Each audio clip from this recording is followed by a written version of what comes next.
भगवान बुद्ध अपना परिवार, सगे संबंधी, सुख सुविधाएं त्याग कर आत्मज्ञान की खोज में भटक रहे थे।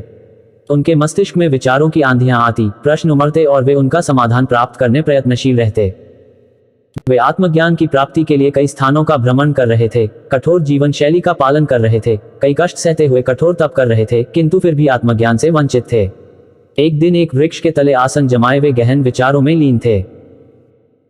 धन, माया, मोह, संसार की समस्त सुख सुविधाओं के त्याग के बाद भी आत्मज्ञान प्राप्त न होने के कारण उनके हृदय में निराशा का संचार होने लगा था। निराशवश वे सोचने लगे कि प्रयासों में मैंने कोई कमी न की, इस पर भी मुझे सफलता प्राप्त न हुई। क्या मुझे आत्मज्ञान प्राप्त न हो सकेगा? उदास मन से वे अपने मस्तिष्क में उठ रहे इन प्रश्नों में उलझे हुए थे कि उन्हें प्यास लगाई। वे अपने आसन से उठे और पानी पीने सरोवर की ओर चल पड़े।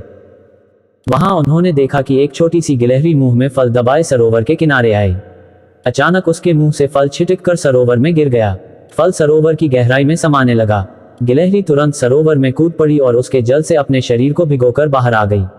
बाहर आकर उसने अपने शरीर से पानी झड़ाया और फिर सरोवर में कूद गई। ये क्रम उसने जारी रखा। वो सरोवर में कूदती और खुद को भिगोकर बाहर आ जाती, उसके बाद शरीर से पानी झड़ाकर फिर सरोवर में कूद जाती। बुद्ध बड़े ध्यान से उसकी गतिविधियों को देख रहे थे और इससे अनभिज्ञ गिलहरी अपने कार्य में जुटी हुई थी। बुद्ध सोचने लगे कि इस छो गिलहरी के लिए सरोवर खाली कर अपने मुंह से गिरा फल प्राप्त करना असंभव है। इस पर भी ये बिना हिम्मत हारे पूरी आशा और लगन से अपना लक्ष्य प्राप्त करने में जुटी हुई हैं।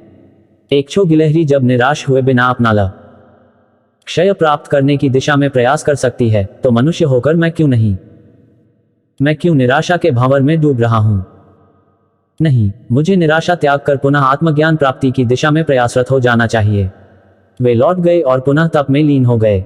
एक छो गिलहरी से सीख लेकर वे आत्मज्ञान प्राप्ति में जुट गए। एक दिन उन्हें आत्मज्ञान प्राप्त हो गया और वे बुद्ध कहलाए। दोस्तों, लक्ष्य कितना ही कठिन क्यों ना हो, लक्ष्य प्राप्ति के मार्ग में कितनी ही बाधाएं क्यों ना आ जाए, आप खुद को निराशा के भंवर में फंसा हुआ क्यों ना पाएं, हिम्मत हारे बिना अनवरत प्रयास करते रहे, सफलता अवश्य प्राप्त होगी।